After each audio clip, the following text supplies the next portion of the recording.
veces. Benvidos á nova tempada de Escépticos no Paz Compostela. Seguindo a nosa tradición, último venres de cada mes, hai os lunes, 9 da noite, toca aprender cousas, falar de escepticismo, de ciencia e máis pensamento crítico.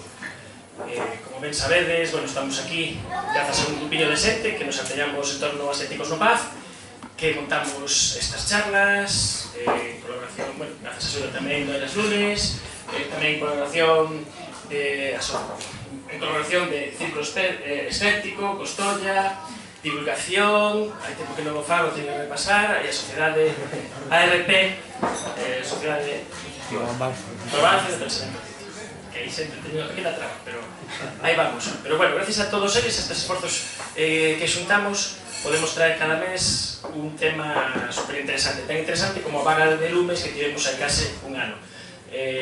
Para ver o que hai detrás deso, temos a Juan Picos, que é enxeñeiro forestal da Universidade de Vigo, que nos vai a dar luz un camiocito sobre este tema. Adiante, Juan. Muy bien.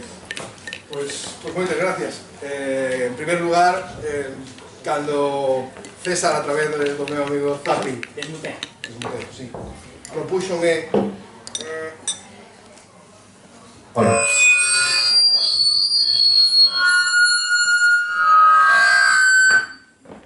e hasta aquí a miña charla de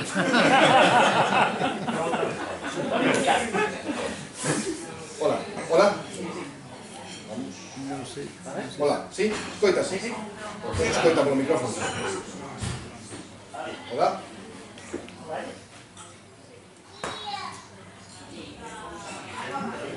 Hola. Sí? Non, vale. Vale, sigue falando. Hola, sí. Bueno. Vamos a lanzar o sonoro. Se non utilizas. Se non... Facemos un momento karaoke. Bueno, cando decía, cando César, a través do meu amigo Zapi, plantexoume vir aquí ao pub, alá, por principio do verán, pois eu quedei un pouco así, motivado polo formato, dixe.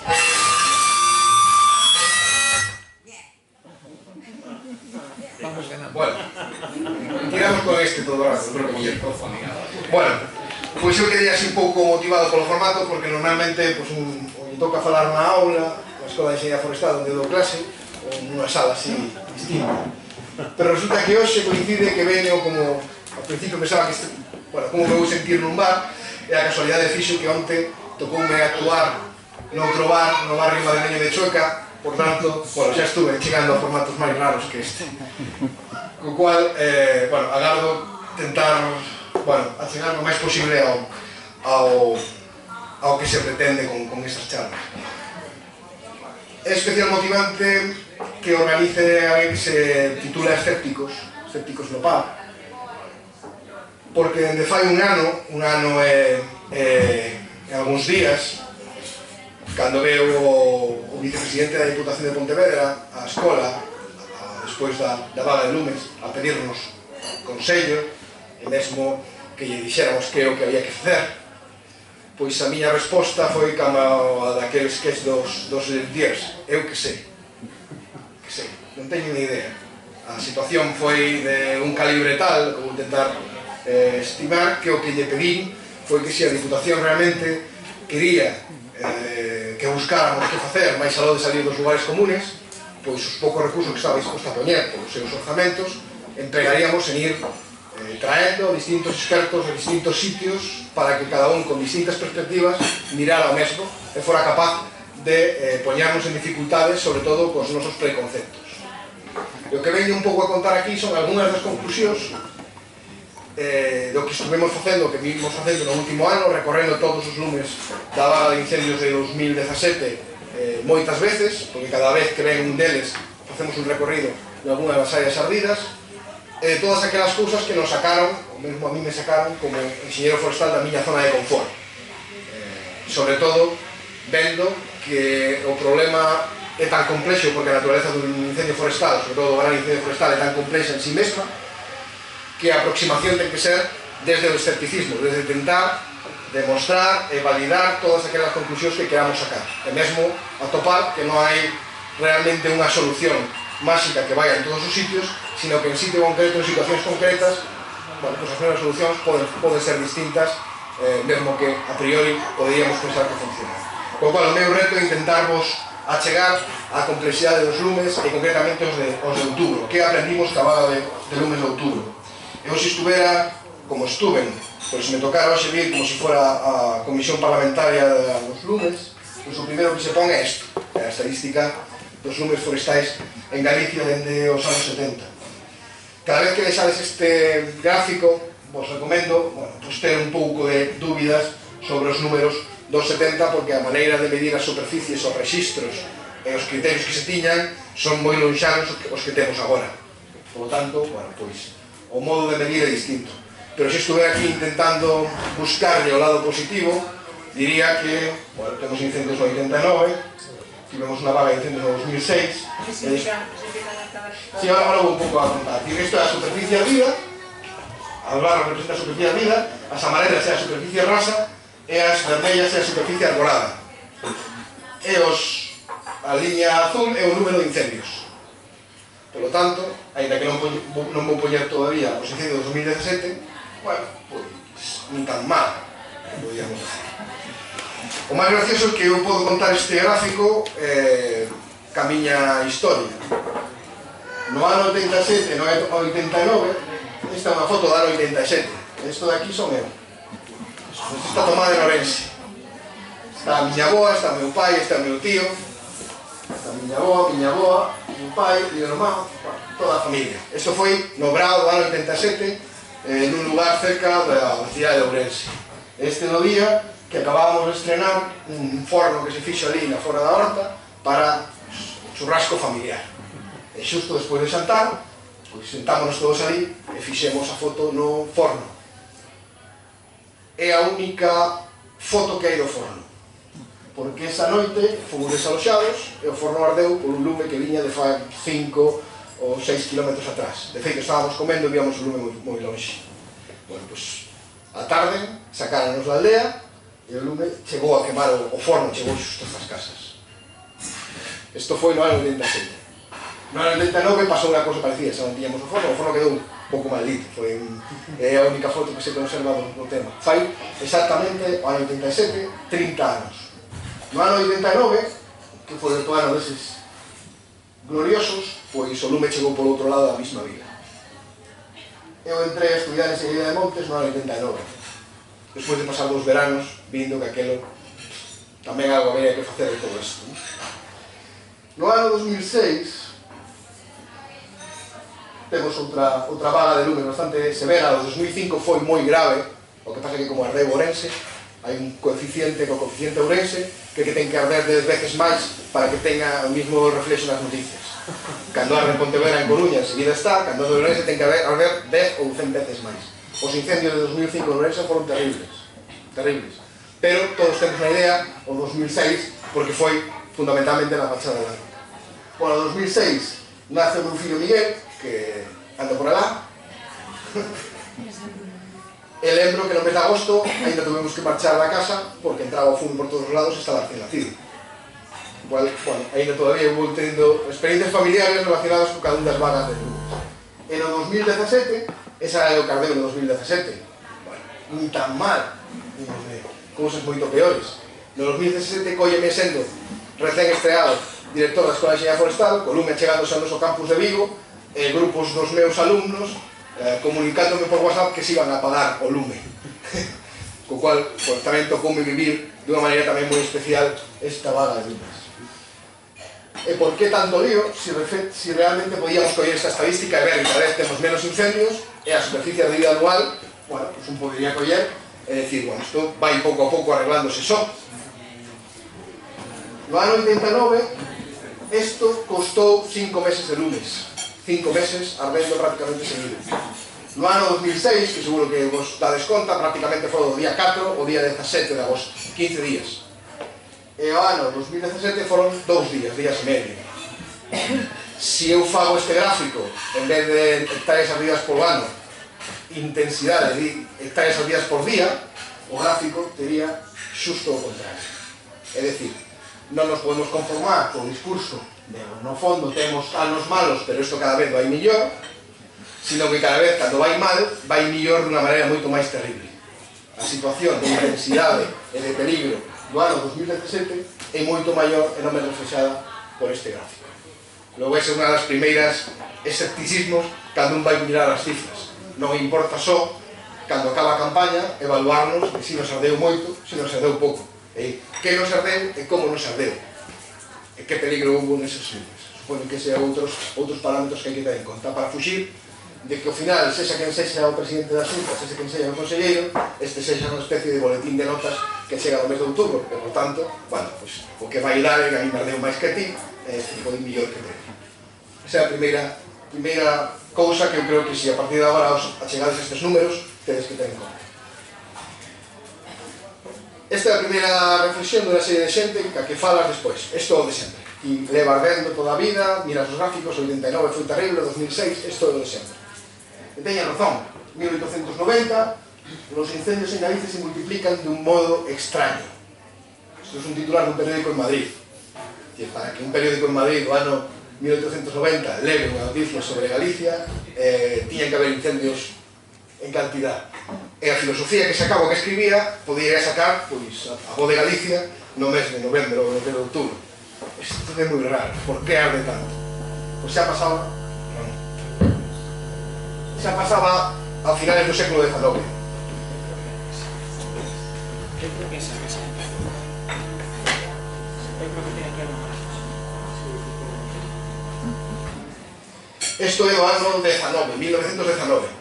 Podemos ver o mismo. Unha aldea en peligro, isto Monte Castrobe, a aldea da Escusa, que quedou máis ou menos nas mesmas condicións nos incendios do ano 2006. Os incendios chegan á Escusa, os vecinos abrieron zanjas para cortar el fuego, a extensión del monte incendiado pasa de 6 km de frente. Estamos hablando de cousas parecidas ás que vimos. Bueno, a modo de curiosidade, nos podo poñer un incendio en Cataluña coincidindo con unha xornada electoral na que lle prende el lume ao monte do presidente da mesa electoral. Bueno, pois hasta nestas cousas creo que está casi todo inventado. É dicir, podríamos estar a falar pois que al final coincide que este é unha das votacións que se fixo en Cataluña que tamén tuvo aquela bastante polémica. Bueno, non vamos tan longe, ao final sempre estamos dando voltas do mismo tío vivo. Pero bueno, isto é anecdótico, quedamos co anterior. Atopamos evidencias de grandes incendios forestais en épocas pasadas. Eu normalmente sempre utilizo esta expresión cando falo de incendios, sobre todo cando estamos falando en outros ambientes, estou falando en España en xeral, porque realmente, cando un fala do Northwest, son incendios do ano 17 e 18, pero se pusiéramos incendios anteriores, nos toparíamos, bueno, pues que a esquina noroeste, centros de incendios forestais é o Wild Wild Northwest, algo pasa. E cando se di que arde Galicia, que os pasos galegos? Bueno, os galegos, os do norte de Portugal, os de Bierzo, Sanabria, oeste de Asturias. Que xentedes aí? Bueno, pues ímoslo explicar. No fondo, estos son estadísticas máis do ano 90, do ano 2000, sempre aparece aquí a esquina northwest, o salvaxe noroeste. Que é o que está a pasar? Si miramos a productividade primaria neta, vegetal, vemos que esta é unha das áreas onde maior crecimento ten a vegetación. Tamén hai áreas aquí en Grecia, algunas zonas de Italia. Temos un clima que a clasificación de Köppen é oceánico-mediterráneo, é dicir, 8 meses oceánico, 4 mediterráneo. Mentre somos oceánicos a vegetación medra moito, non temos frío, e mentre somos mediterráneos a vegetación seca. Pero seca e hai moita. Hai moita máis vegetación que nos sitios que xa son secos de por sí. Murcia é moito máis seco todo o ano, pero a vegetación non deu a medrar. Co cual temos as dúas cousas. Moita biomasa vegetal acumulada e circunstancias onde esa biomasa está disponible, está en condicións de arder. E as malas noticias é que, según todos os estudios de cambio climático, va a haber posibilidade de que o período seco vai facéndose máis grande, máis longo, e chegue pois, en outubro, ou novembro, ou leve 8 meses, como tiñamos no ano pasado, cando chegou o mes de outubro, cunha sequía moi grande.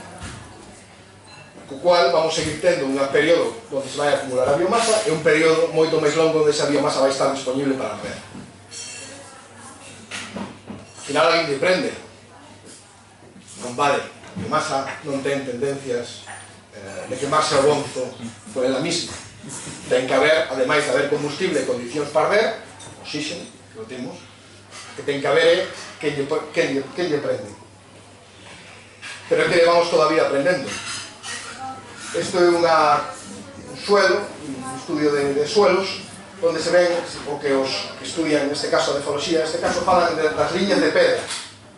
Estas liñas de pedras que se topan en distintos suelos en Galicia, o que mostran son que hubo incendios, hubo erosión, quedaron as pedras. Volveu a haber suelo, hubo incendios, hubo erosión, volveron a quedar as pedras.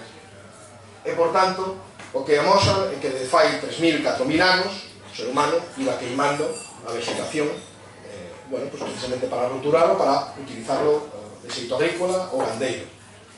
Calquera que se enfronte a unha ladeira chea de toxos con un fouciño na man tarda 5 minutos en pensar nun mechero. Eso así desde que o home estuvo traballando aquí. Non había mecanización, non había outra maneira de gestionar unha superficie relativamente grande, relativamente difícil, porque medraba moito todos os anos. Foi a nosa ferramenta de feito, construímos este país a base de queimarlo. E algúns dos nosos hitos paisaxísticos máis grandes, como pode ser o Monte Pindo, non é máis que un fenómeno de erosión intenso durante milleiros de anos. Bueno, pois algún xen temos, de feito, o noso xen é ser capaz de ter o lume pois temido e utilizado a partes iguais, idolatrado sempre que podemos, non haberá festas sin fogueiras e non haberá. É unha cousa que tamén temos de xeito cultural que en outros sitios non teñen. En Murcia non ten que queimar porque non hai que queimar, nunca o necesitou. Sin embargo, nós si o fixemos. É tan así que anualmente en Galicia se piden 400.000 permisos de queima. 400.000 permisos de queima e non se pode pedir todo o ano. Durante a época de alto risco non se pode pedir, hai que quitar 3-4 meses, pois no resto, en 8 meses se piden 400.000 permisos. Os días que chove a xente non queima. Se concentramos realmente nos días disponibles, é o que sabemos todos, chega un día bo. No medio do inverno empeza a haber fume por todos os sitios, se intenta queimando, ainda que sea un montón de follas. Bueno, temos esa cultura. Veremos que nos xera problemas, pero a día de hoxe sigue sendo así. E tal é así, isto o 5 de decembro. Había ardido media Pontevedra, e o 5 de decembro se pediron 40.000 permisos, dos cuales 20.000 correspondían a Pontevedra, pero quedaba algo por que queimar. Vimos o lume chegando ás casas, e en canto nos deixaron, empezamos a quemar o noso. Luego, é unha cousa que temos que ter en conta, non é un problema, que tamén despois podemos falar deso se queremos. Xente moi mala que utiliza o lume para facernos daño. Bueno, que a xente está utilizando o lume por moitos motivos todos os días. Por tanto, creo que ese é un dos temas que tamén temos que ter claro. E temos que desmitificar que, no fondo, moitos dos lumes veñen ocasionados porque alguén quere que haxe un incendio. Algúns outros haberá. Moitos veñen por moitos outros motivos que levan que o lume, o biomasa e as condicións aparecen xuntas no mesmo momento do ano. Esta é unha foto tomada no norte de Portugal. Son 15 km dende o Miño baixo, pero podían tomarse 15 km do Miño arriba. Temos aquí un home na súa deiriña, que debe ser isto, non máis, desbrozou e o que está a facer é queimar os restos. Bueno, tedes que mirar a situación que hai ao redor, se iso é unha conducta que comporta ou non risco. Eu creo que sí.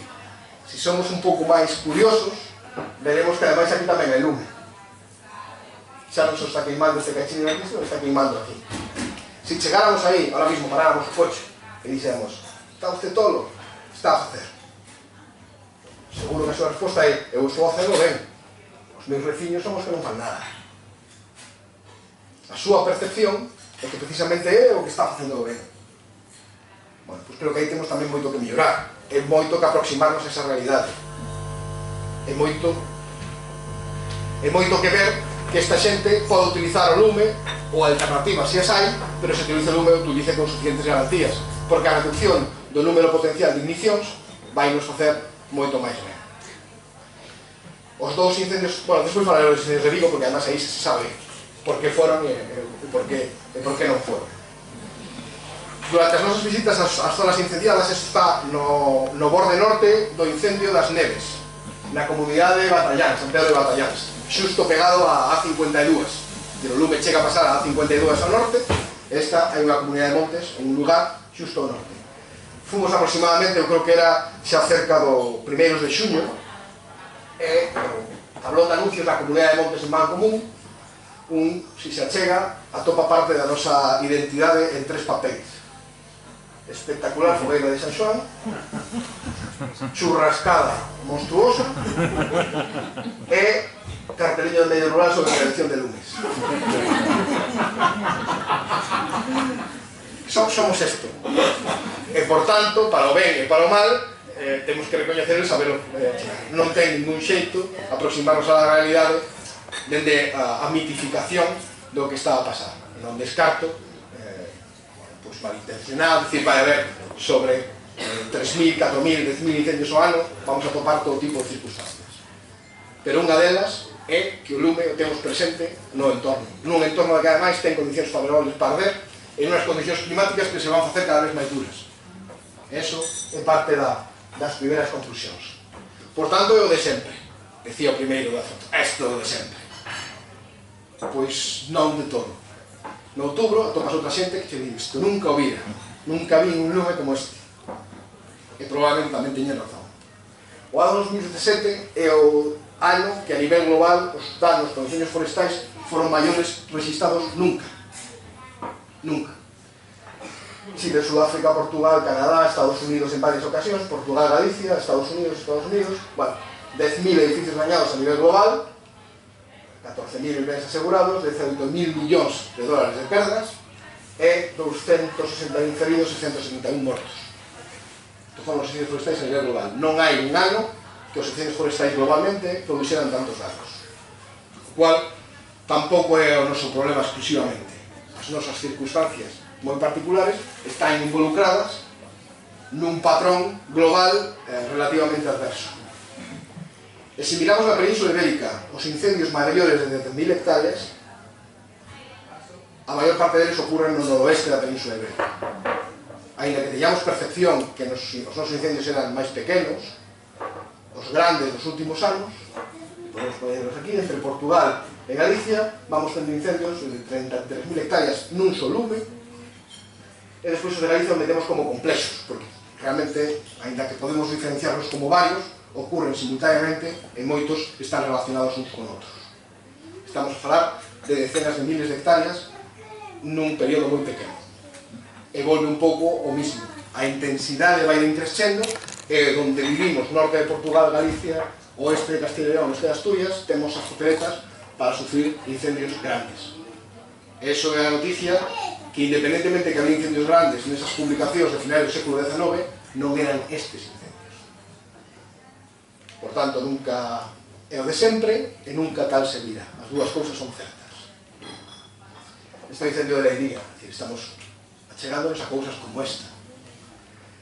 Marc Castelnou, que é un compañero, un enxeñero forestal que traballa para os GRAF, os bombeiros forestais de Cataluña, pois leva bastantes anos tentando diagnosticar esta situación e fala, seguramente algúns de vos mellor leiches nos periódicos, porque además ten bastante enganche, bastante didáctico de contarlo, das xeracións de incendios forestais.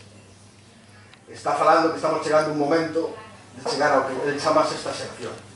No fondo, ele fala de que na primeira xeración o lume ocurre en un contexto de continuidade do combustible, a vegetación durante un espacio relativamente continuo é o que dá a propagar o incendio. Na segunda, con unha maior acumulación de combustible, aparece a velocidade, continuidade de velocidade.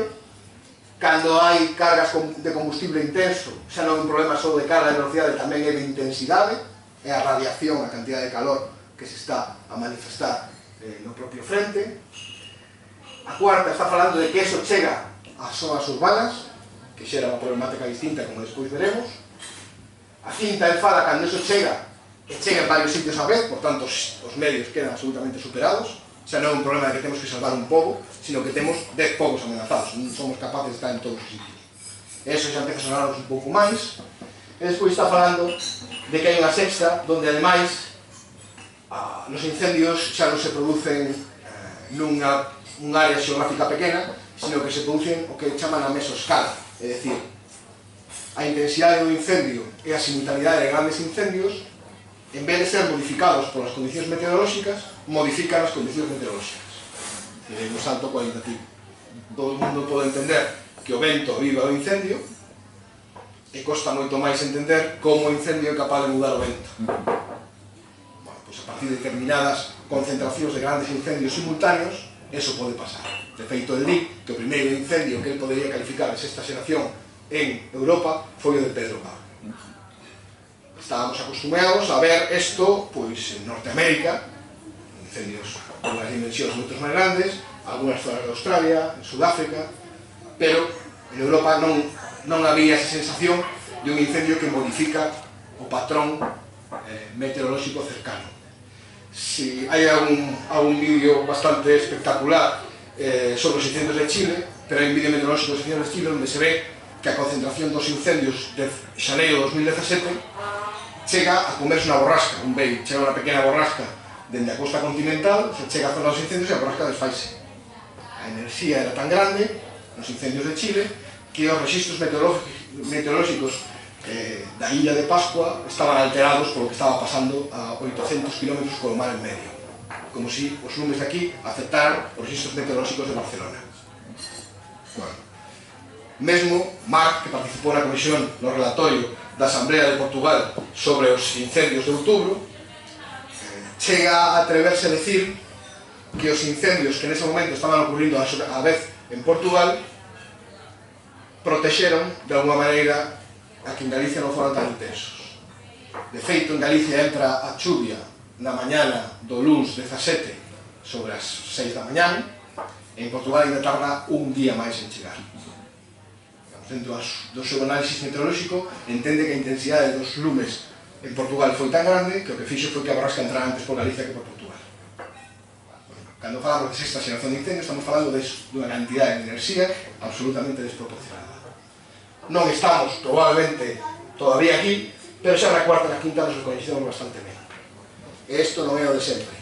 Máis combustible, un territorio moito máis desordeado, sobre todo na situación que as vivendas e as infraestructuras, e simultaneidade de incendios forestais de gran envergadura, que non se poden deixar arder. Mesmo nas épocas antiguas, deixaban arder, se ardería o monte, bueno, xa se recuperaría. Agora o monte, digamos, o lume nos está a chegar e non podemos deixar, temos que de alguma maneira traballar con ele. Pois isto que nos fai temblar os fundamentos dos que estamos a mirar o problema de fai bastante tempo. As circunstancias non están sendo as mismas, nin sociolóxicamente, que entendíamos que estaba habendo cambios, nin no territorio, onde entendíamos que estaba habendo cambios, que ademais os cambios están vindo con un patrón global moito máis peligroso que todo isto. Cando eu estudiaba, normalmente decían, pois o peligro de incendios mídese moderado, alto, moi alto e severo. Cada vez que vexo este gráfico, extremo, catastrófico, só nos queda apocalíptico. E o que está ocurrindo é que cada vez as escalas que estábamos traballando de peligro de incendios forestais e estamos incrementando cachos por aquí a lado. Bueno, pues entón non é a que facer. Isto é como o Armagedón, hai que esperar que veña, isto é desproporcionado. Bueno, pues cada un que se acolla ao santo, ao que lle teña máis devoción. Pois eu creo que non é así, porque se poño unha escala parecida que a escala de Richter, donde atopamos exactamente unha cousa moi parecida, ningún sitio en áreas con risco de padecer terremotos de escala 9 quedan que as manos nos bolsillos. Sí que é certo que os lumes, que a intensidade que sufrimos, van se levar por diante máis ou menos o que van atopando. Van ser indiscriminados. Como un terremoto vai ser indiscriminados. Cando un traballa en unha cidade con risco de ter terremotos de escala 9, non quere que os edificios non caian. Os edificios van caer, o que teñen que tardar en media hora en caer. E a xente pode salir. Bueno, o noso traballo, o traballo que hai que facer para prepararse a que o risco de grandes incendios volva, o que o teñamos, é preparar tanto o territorio como os medios como a poboación para que teña unha posibilidade de sobrevivir mesmo a impactos de escala 9. Nos viñamos de estar nun país que andábamos traballando nesta escala e de repente un día as plagas tremeron e nos puxeron a evidencia, que xa non é teórica, de que podemos tener grandes e destructivos incendios forestais. Logo xa non podemos xogar a hipótese porque xa sufrimos. Agora xa temos unha evidencia. Non sabemos cando vai volver. Non quere decir que a partir de agora todos os incendios sean grandes e catastróficos. O que quere decir é que poden vir claramente incendios catastróficos e temos todas as papeletas para que volva a pasar. Eso parte do mensaxe. Seguir facendo o traballo, e mesmo aquel traballo que non fixemos, para estar mellor preparados para os incendios de 4, non nos debe impedir ter na cabeza de que temos que empezar a traballar para evitar situacións como as que vivimos cando teñamos un incendio catastrófico outra vez. E aí volve outra vez a pregunta a salirnos da zona de confort. Temos que plantexarnos cousas que hasta agora non nos estamos plantexando, ni mesmo na agricultura, ni mesmo na extinción de incendios, ni mesmo no urbanismo. Hai que resolver problemas complexos nun territorio que non é especialmente fácil. Si todo fora do jeque de Riad, pois era cuestión de pactar co jeque de Riad. Pero o territorio non é do jeque de Riad. É de todos nós, de todos os que non están aquí, e de algúns que non están en ningún sitio. É un territorio complexo en todos os seios. Pero un gran incendio forestal consume territorio e, por tanto, un territorio complexo agrega moita complexidade.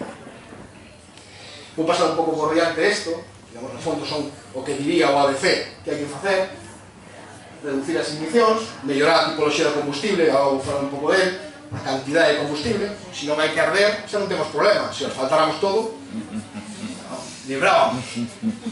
Podemos modificar a cantidade de combustible, e a palabra clave é a disponibilidade do combustible. Non é só canto teñamos, sino como de disponible está cando chega o lume. E agora vou falar un pouco da disponibilidade e a súa estructura e as discontinuidades que pode haber na masa. Vou saltarme isto así de unha maneira máis rápida.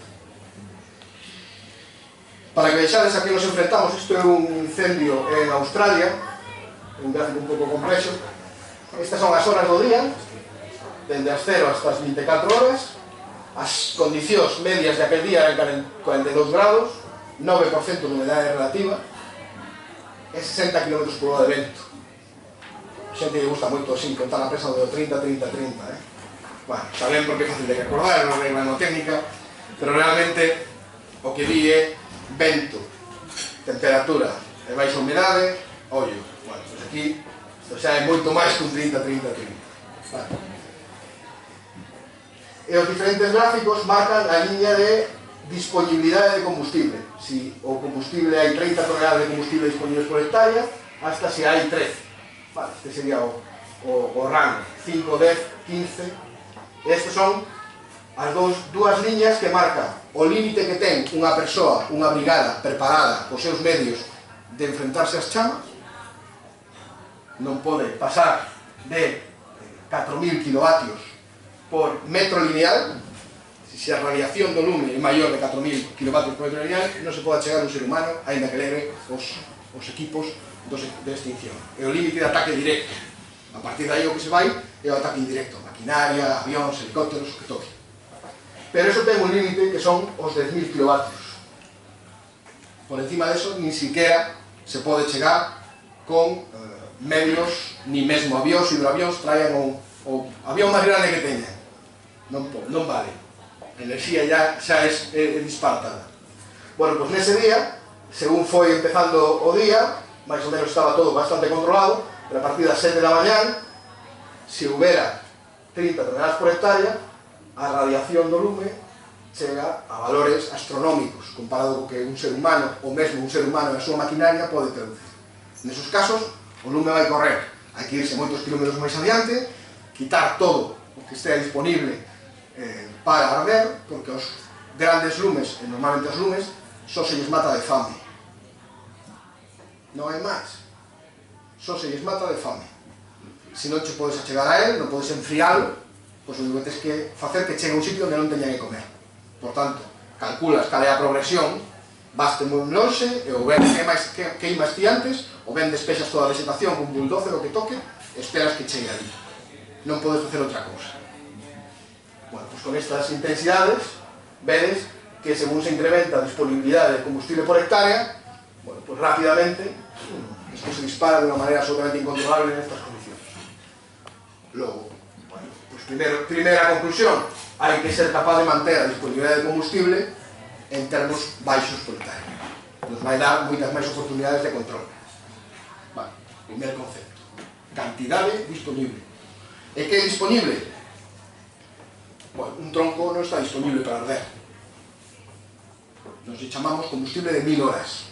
Necesita 1000 horas, digamos, de perda de humedade, para chegar a humedade e unha cantidade de calor con moita intensidade para que haga. Ninguén prendemos a lareira con un tronco de carballo. Ninguén o facemos. Xa temos que meter o tronco cando o lume xa está ardendo de fai tempo e ainda ten que coller. O combustible fino está moito máis disponible para arder. O fino é morto, está seco, non ten humedade, está moito máis disponible para arder. Un árbore morta e un árbore viva ten a mesma cantidad de biomasa e unha está disponible e outra non está disponible. Luego, se a nosa vegetación está en mellores condiciones, con máis humedade, porque vexeta nun sitio onde pode vivir ben, non está afectado por plagas, non leva 8 meses de sequía, haberá menos disponibilidade para arder. Decíamos antes de empezar, bueno, este ano non foi mal, ainda queda outubro, pode vir un outubro igual de malo, pero non vai ser tan malo porque non leva 8 meses sin chover. Hai moita menos biomasa disponible ainda que hai a biomasa. Bueno, pois ese é un concepto importante. Ese é un concepto que ten que ver ca xestión forestal. Que haxa menos, está ben, pero sobre todo que haxa menos disponible. Porque, pois, un prado de cereal ten pouca biomasa, pero cando está seco, o lume corre por él, que dá gusto porque toda está disponible. Pois ese é o concepto. As veces, bueno, cando un lee a prensa ou xa chega a, bueno, pois a afirmacións moito máis categóricas, nunca se fala de disponibilidade. Se pode falar outra cousa, é unha especie da outra, é de... Canta biomasa indisponible. Ese parte da clave. E mesmo que a mesma cantidad de biomasa, o modo de arder é moi distinto. Se no papel de periódico facemos unhas bolas e prendemos lume, fai así, e se acumulamos as mesmas follas unha encima de outra, arde así. Cantidade, disponibilidade, neste caso, teóricamente, a mesma humedade tiña as dúas follas de papel, e a estructura que ten fai que o lume, que se comporta como unha reacción en cadea física e química, funciona de unha maneira ou funciona de outra. ¿Sí? Bueno, pues creo que cando vos aproximedes a isto, ir pensando con este criterio. E empezaréis a topar, só con observación e con estes criterios detrás, empezaréis a topar pistas. Eu creo que esa é a parte na que temos que irnos achegando para entre todos compartir unha información que realmente sexa útil. E ás veces a silvicultura funciona. Isto, octubre de 2017, unha plantación de piñeiros en Salceda de Casedas, con este patrón tan raro de arder. Pois vai ser verdad que os pinos son pirófitos porque o lume se arrimaba moito aos pinos. Bueno, o que ocurriu aquí é que estes pinos se desmestaron, cortáronse dúas filas, que foron cortando filas unha así e unha non, dentro da xestión desta comunidade de montes, e os seus restos se estelaron, pasou unha máquina e os estelou. E o que non se fixo foi desbrozar o toxo que quedou ao lado destes, que foi o que ardeu. Por iso o lume fai algo raro, que entra xusto pegado aos piñeiros. Ahora non entendemos un patrón absolutamente extraño, pero fixo diferencia. A biomasa estaba disponible xunto aos piñeiros, os piñeiros non arderon, pero o que estaba disponible era o matorral que estaba seco xunto aos árboles que quedou aí porque non se trataron. Ainda que ahora non o veamos. Bueno, as veces fai a diferencia. Eu cando falo de silvicultura preventiva, de feito eu teño que dar asignatura de silvicultura, co cual intento ser capaz de pensar o que é o que temos que facer na xestión forestal para disminuir o risco de lumes, sempre intento pensar no Tetris, que supoño que todos xugamos alguna vez. Vai caendo as pezas, e, bueno, en función de se se encaixas ou non, faz a fila inteira, a fila borra, e podes seguir acumulando pezas. Cando acumulas moitas, perdes. Si pensamos na caída das pezas como a productividade do ecosistema, é dicir, canta biomasa vai xerando o meu ecosistema que as condicións de suelo, de precipitación e temperatura que hai, canto carbono estou captando na atmosfera e canto estou transformando en biomasa, inmediatamente no meu ecosistema van caendo as pezas a ese ritmo. Canta cantidade de CO2 vou fixar. E van caendo as pezas. Todos que xogamos o Tetris asumimos que non é igual segundo caigan as pezas. Se me van caendo todas aquí, tardo en perder moi pouco tempo. E, sin embargo, se as vou ordenando, vou sendo capaz de acumular moita máis biomasa sin perder, moitos máis pezas sin perder. Logo, parte da xestión, se o que queremos estamos pensando nunha silvicultura productiva que non é a única que se pode facer, pero ao menos na productiva é vou tentar acumular a biomasa no sitio onde estea máis estable, que o mellor naturalmente non se acumula aí, vai medrando en función da disponibilidade ou da facilidade que teñen as árbores de utilizarla. ¿Sí? Logo, este sería o xogo. Se además aproveito, se además o teño gando que come o pasto, vou cortando madeira, o que vou facendo é ir eliminando cachos aí, e o sistema vai seguindo acumulando esa biomasa e vou aproveitando unha parte e sacando do ecosistema. Vale? Logo, podemos acumular máis dunha maneira máis estable, e iso que nos busca a propia xestión. Que ocorre? Que no noso ecosistema non se perde cando se acumula aí.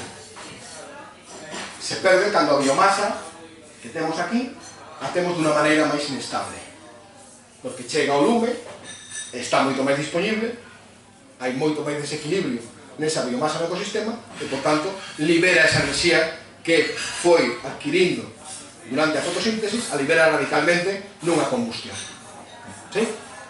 No fondo, e por eso trouxe aquí estes xoguetes, o que estamos facendo con os Tetris, se a nosa acumulación de biomasa vai ao mismo ritmo, teño dos grupos de pezas acumulados ao mismo ritmo, obviamente non é o mismo se o vou acumulando así que se vou acumulando deste outro xeito. Teño a mesma cantidad de biomasa, máis ou menos, pero unha perturbación, alguna é máis inestable que outra, cagueime as dúas, pero a idea é que unha caerá antes que a outra. Se son capaz de ir colocando a biomasa no ecosistema dunha maneira máis estable, mesmo se teño un lumen na propia masa, a súa situación é moito máis equilibrada e tarda moito máis en liberar esa enerxía. E non estou entrando se o fago dunha especie, se o fago con outra ou fago outra. Eso tendrá efecto en algúns deses parámetros, pero o objetivo é ser capaz de ter menos biomasa disponible e acumulada de unha maneira máis estable. É moito mellor se o acumulo en fraccións que tardan en secar e se non o acumulo en matorral que seca moi rápido cando teña 15 días de sequía. E, por tanto, pasa a estar disponible en unha situación de inestabilidade e se teño o loco cerca, se teño esta parte que non se grave, o hijo puta ao lado, ou se teño que fai as cousas descuidadamente ao lado, o accidente da liña eléctrica ou cualquier outro elemento de ignición e chega a ese ecosistema, a súa inestabilidade vai provocar que rapidamente colla un incendio con moita máis intensidade. E hai moito que non sabemos disto, moito que temos que investigar e aprender todavía disto. Pero o que está claro é que o proceso é ese, e a xestión vai ter que intentar establecer áreas onde a situación sea moito mellor. Mais ou menos comprendido? Bueno, a partir de agora intentarei, ou debería tentar, ver como, cando miredes un ecosistema, unha masa forestal, hai unha película americana estes días que fala de incendios forestais que din, bueno, a partir de agora só veredes combustible. Cando sube ali arriba da montaña e diría ao bombeiro, isto é o que hai que apagar, non? A partir de agora o matorral deixa de ser matorral e para a túa cabeza pasará a ser combustible. Bueno, non quero eso, pero quero que algunha vez tentedes pensar así. Empezaredes a ter, probablemente, bueno, moitas máis preguntas, moitos máis pensamentos críticos para manter. Algúns coincidirán que algunhas das cousas que escoitaxedes e outros, o mellor non coinciden e vos levades a unha sorpresa de algún paradoxo que poda haber. Bueno, por evitar irme máis alá, falando de grandes incendios forestais, isto é importante. Un gran incendio forestal consume territorio, non consume plantas. Vai a unha dimensión moito máis alá do que nos podemos imaginar. Unha faixa de xestión de biomasa de 20, 30, 50, 70 metros non lle fai nada. Consume territorio, dai igual. Un pequeno lume, sí. Nos na lareira sabemos o que consume, pero si o que nos arde a habitación, xa non estamos a discutir determinadas cosas. Os lumes forestais consumen territorio e as solucións para ser máis resilientes aos grandes incendios forestais son a escala territorial e non hai outra, co difícil que vimos que pode ser. Os faría pensar, porque nos chamamos, normalmente suele chamar na bibliografía os puntos estratégicos de xestión. Eu vou demostrar un pouco que existe, e que os vimos, e que os identificamos durante os traballos que fixemos posteriormente aos incendios de 2017. Isto é as neves, unha foto que se fixe en primavera de 2017, que non había ardido. Esta foto xa está feita en xuño de 2018. Feito aquí unha parte que xa se cortou de madeira que ardiu. E non se ve moi ben estas fotos. Fixemos a cartografía de todos os incendios. O incendio das neves, isto é o río Miño, é o incendio que ven de Monxao. Sempre se di que o incendio de 2017 máis grande en Galicia foi o de Soutomayor, Redondela, Ponte Caldelas, pero non é certo, porque se é ao das neves e sumamos a parte portuguesa, este é o grande. Vale, pasa que se do Miño para lá non sabemos sumar, pues non o contamos. O lume cruza o río Miño, de feito aquí viña costa abaixo, é dicir, é mesmo asotamento, viña nas condiciones moito máis fáciles de combatir, o que pasa non estaban os portugueses para tener este lume co que tiñan en outros sitios. O lume cruza o río Miño, aquí está o núcleo das neves. Neste caso este é o monte de Sanomedio, se coñecedes os sitios, que é un monte elevado, e o que fai o lume aquí é coller esta ladeira e esta ladeira de aquí.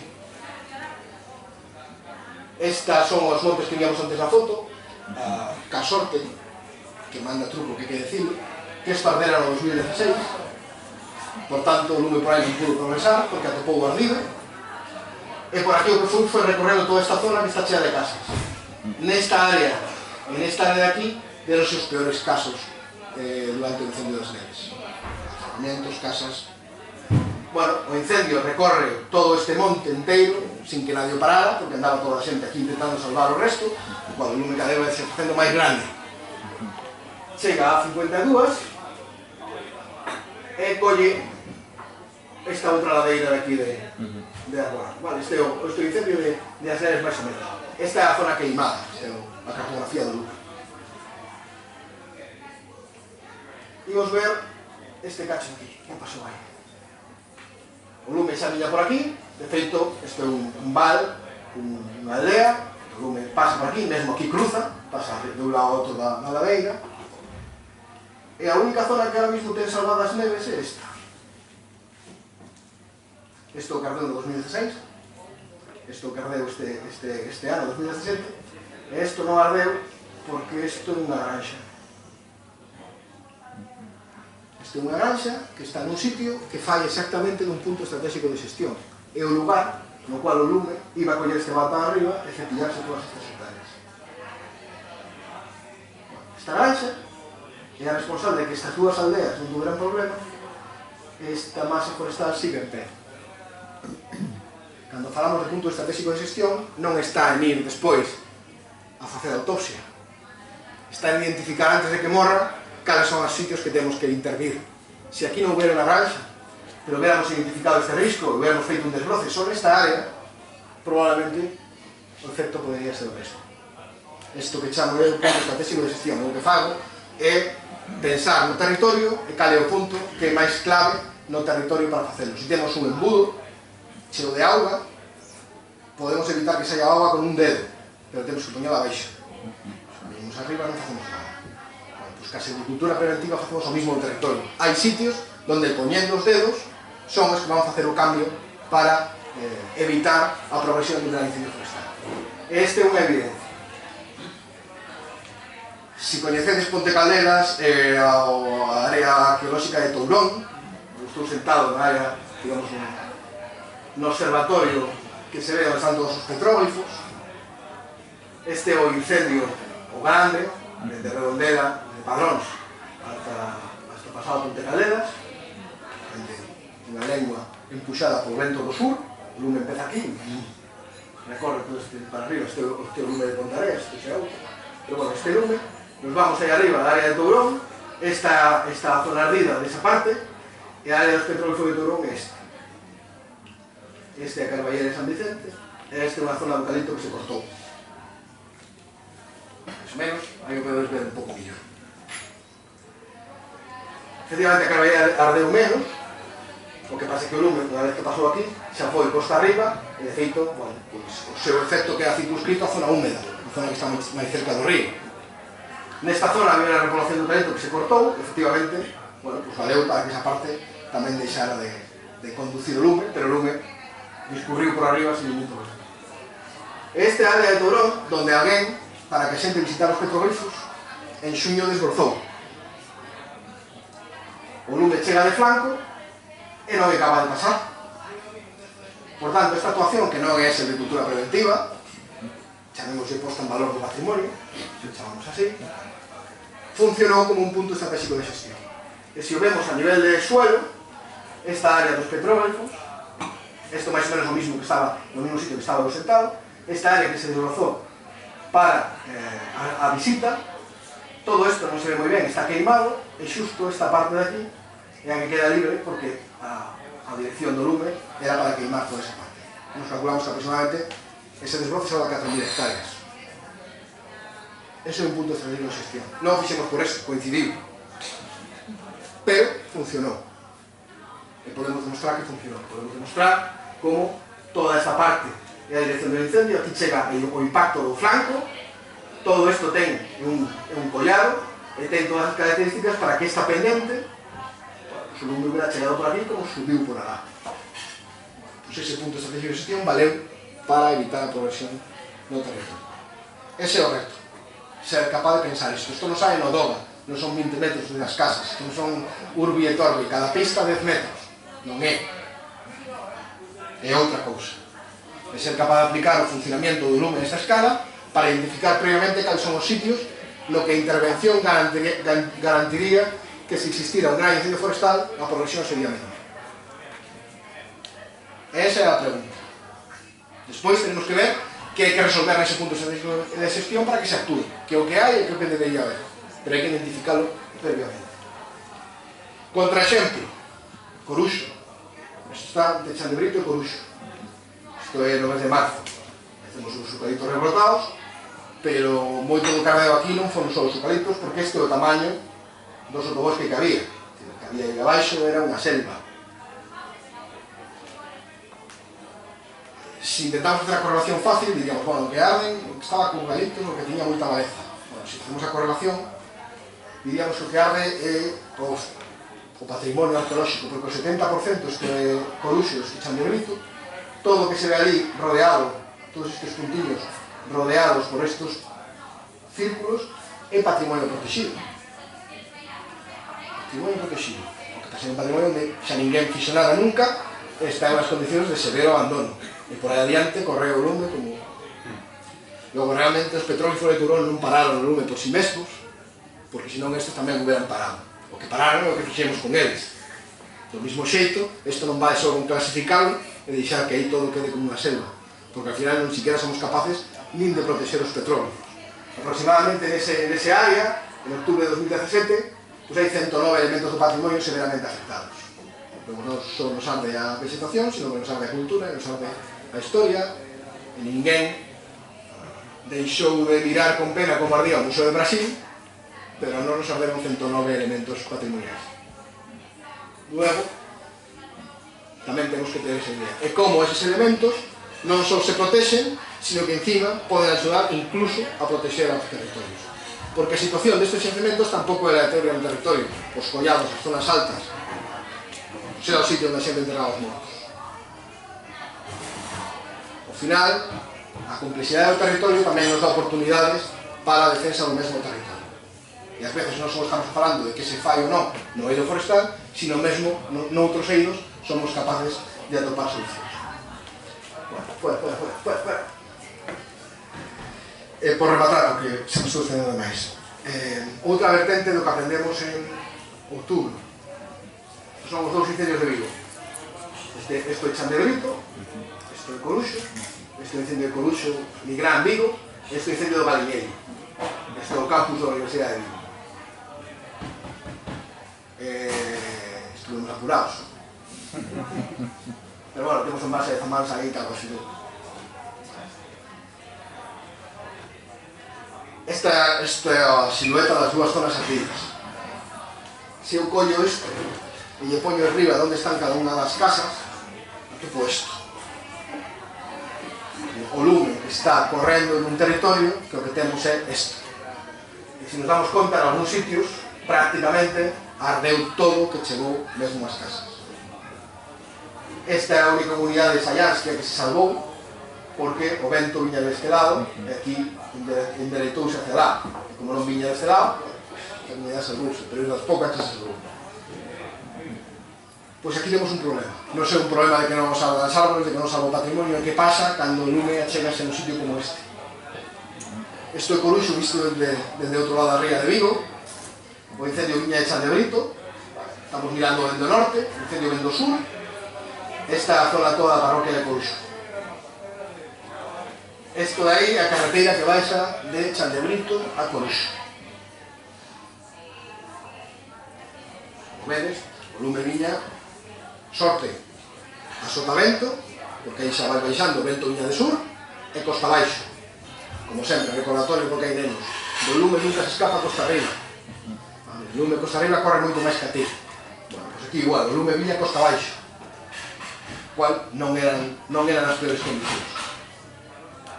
Este é un incendio, e todo isto de amarelo son as casas e as pistas. Fixemos o estudio da evacuación ex post, pois fomos facer autopsia.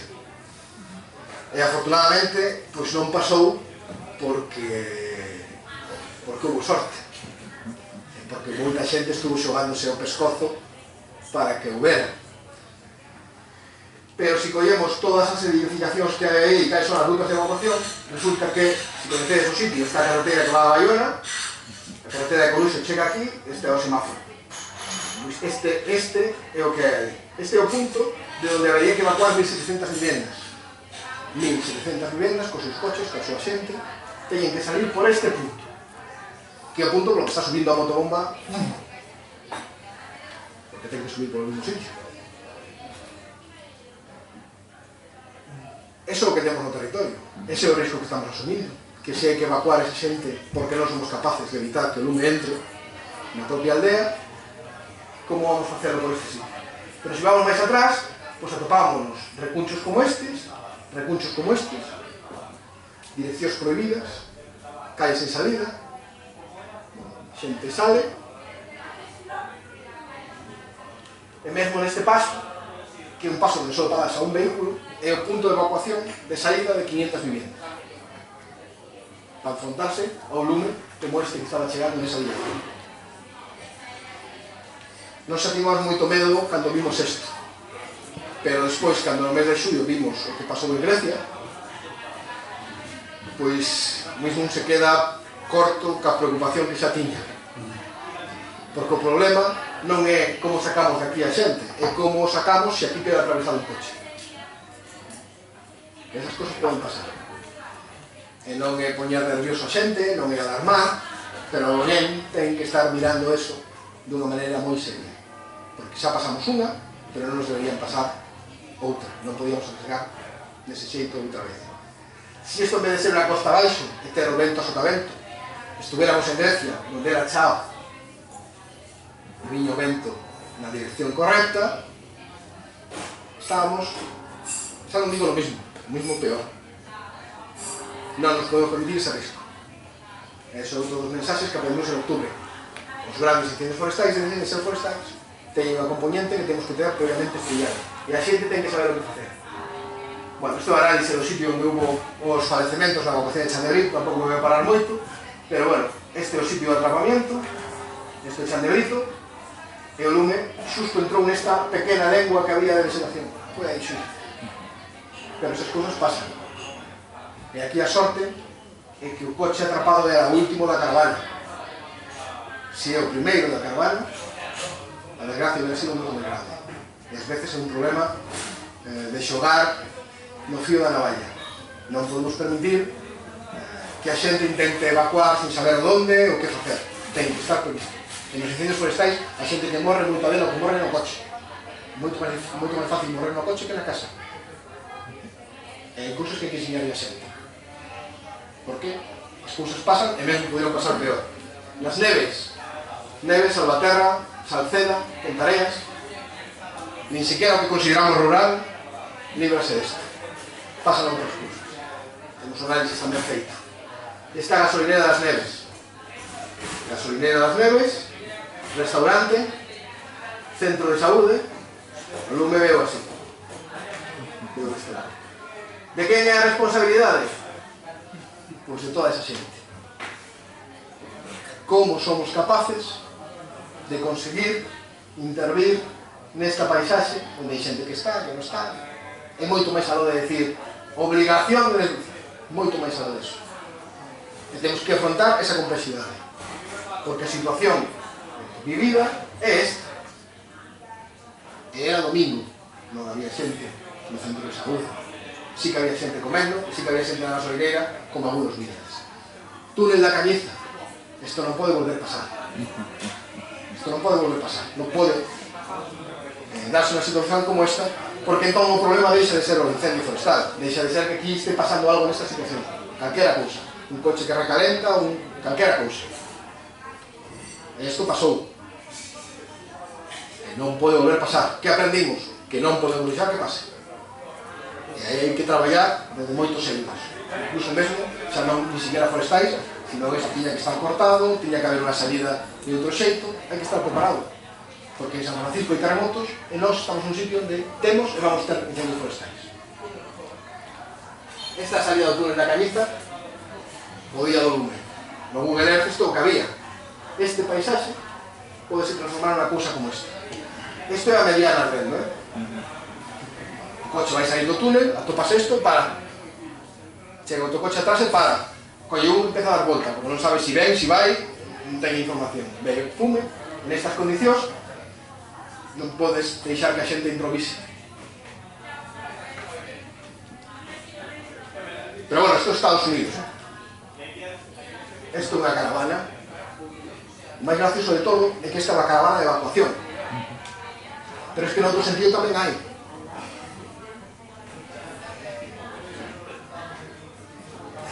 Que significa isto?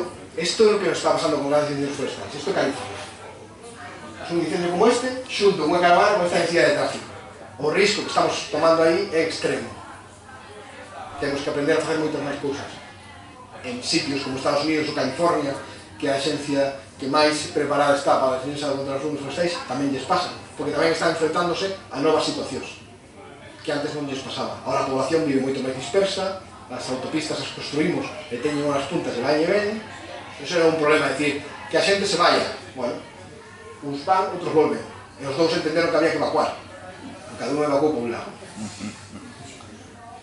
Pois imaginade que pode pasar aí. Pois o mesmo nos pode pasar no túnel da Cañiza. Eso é o que estamos traballando. E por acabar, e creo que esta é outra das conclusións que sacamos, e creo que tamén me gustaría propoñela desta maneira así un pouco provocativa, para que tamén observedes. Os grandes incendios teñen memoria. É unha maneira literaria de decir que aqueles sitios afectados por incendios, grandes incendios forestais, teñen moita máis probabilidade de ser afectados por un gran incendio forestal no futuro. Os grandes incendios forestais de hoxe son os pais dos grandes incendios forestais de mañá, e van ser máis grandes. Estos son os incendios de Pontevedra 2017, estos foron os de 2005, estos foron os de 2006. Se mirades para o incendio de Ponte Caldelas, ponedes o de 2005-2006 e o vedes. No 2005 ardeu esta parte de aquí. Ademais ardeu porque o vento era nordés, o vento viña de arriba a baixo. No 2006, bueno, tomemos vento para todas as direccións, pero volveu a arder toda esta parte. E que se atopou no 2017? Un lume que empeza aquí e atopa unhas condicións homoxéneas, un abandono enorme, consecuencia do que pasou no 2006 e no 2005. E atopa as condicións perfectas para coller inercia e enerxía e levar por diante moito máis do que levaron os 2 anos xuntos. Que nos vamos a topar? Pois que dentro duns anos, se aquí non facemos nada, vamos ter un paisaxe perfectamente preparado para que se xeran as circunstancias, e xa vimos que andamos con lume por aí máis do que deberíamos nas condicións climáticas que probablemente en algún momento coincidan que sexan malas, vamos ter un territorio perfecto para que o indume empece e non remate. Corolario, xa tiñamos que estar intervindo ali, non podemos deixar que eso ocurra. Porque atopámonos, bueno, estendo o corolario, Portugal 86-90, Portugal 2001-2005, Portugal 2017. Bueno, aquí non funcionou. Bueno, este ano deu un chique, sí funcionou. Para que este veu no 2018. Está no mesmo sitio. E con máis intensidade. Luego, bueno, 2008 ainda safamos, estuvo ben, non vale. En 5 anos volvemos ter unhas condicións idóneas, e se non son en 5, serán en 6, serán en 7, serán en 10, serán en 15. Mensaxe, son áreas que precisamente porque arrean é onde temos que intervir para evitar compartimentar e evitar a súa homogeneidade e localizar aí os puntos estratégicos de xestión que vemos que se poden e que funcionan se sabemos identificarlos. Despois do lume, isto é o que pasa. O que plantou os pinos xa non vai facer moito máis caso. Para que vou plantar outra vez? Xa esperei 10 anos por ter eso, ardeu, non vale nada. Que aí quede. E o abandono que ven, vou aceptar o lume. Como lle dis a esta xente, ainda que plante, outra cousa planta. Que vou facer eu, que mesmo o que o fixo ben, con un incendio grande veu que lle ardeu. Comunidades que facían un traballo exemplar, tamén lles ardeu porque a intensidade foi moi grande. Como motivas esa xente para que non deixe isto como está? E se o deixa como está, a inercia, as pezas que se van colocar, non se van colocar de maneira máis estable. Van se colocar de unha maneira inestable. Se hai unha crise, vai arder de unha maneira moi intensa. Como evitas? E como evitas que o que non lle ardeu que está ao lado tampouco abandone? Porque o curioso é que despois dos lumes as comunidades que lles ardeu a madeira a venderon. E houve oferta de madeira queimada. Pero houve ademais un incremento de oferta da madeira verde. O que non lle ardeu quería vender non vai ser que lle arda o ano que ven. O abandono non se dá só no queimado, sino se dá tamén no verde, por culpa dos incendios forestais. Poñedos no pelleso. Tedes ali os piñeiros que están para vender, pois non vai ser que o ano que ven me arde e pasa que lle pasou ao lado. O cual, o abandono é contagioso cando ocurren os incendios. O abandono contagioso homoxeniza, e a homoxenización prepara todo para un gran incendio. Pero eu creo que isto é parte do que hai que tamén ter en conta. Un pouco por rematar, isto é un campo de fútbol. Se nun país como o noso un campo de fútbol está así, que lle imos pedir outras cousas. O proceso que estamos tendo no territorio é este. E cando puxen non fai moito tempo isto nunha charla que di en Portugal, pois veo un portugués que falaba despois de min e dixo: xa me jodeu o chiste, porque eu traía esta outra foto. É exactamente eso que estamos tendo. Cando estamos falando, es que os portugueses ardeu máis. Estamos na mesma. Estamos na mesma. E mesmo temos que dar gracias que non tuvemos as súas circunstancias que foron un pouco máis desfavorables que a nosa. Se non somos capaces de revertir esta matriz de abandono no territorio, o que estamos a preparar é nas condicións que vos dixen a ter o combustible disponible. Se non somos capaces de modificar o xeito no cual planificamos o noso urbanismo nas áreas colindantes que as áreas forestais, vamos a estar preparando o territorio a ter emerxencias incontrolables. É terrible, pero dende logo é apaixonante. É apaixonante ser capaz de ir pouco a pouco disgregando isto. E moito do que vos contei aquí, destas cousas que fun aprendendo neste ano, e teño que recoñecer que moitas destas cousas as aprendí no ano, pois tamén as aprendí porque tuvimos a fortuna, como vos dixo ao principio, de traer moita xente distinta a mirar a mesma cousa. E fomos vendo, dende que estaban preocupados pola conservación do patrimonio, hasta que estaba preocupado por a seguridade das brigadas contra incendios. E cando un mira dende ese caleidoscopio toda a realidade, é cando se atopa que temos diante un reto enorme, pero non só enorme, tamén apaixonante, e que no fondo todos temos unha cuota de certa responsabilidade, pero sobre todo de certa posibilidade de axudar. Se un vai ao lineal do supermercado e ten a posibilidade de consumir un brick de leite galega, pode pensar que é desa lanxa que había aí nas neves.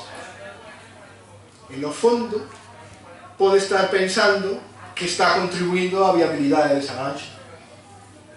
Se non somos capaces de pensar desta maneira transversal, non seremos capaces de resolver o problema complexo.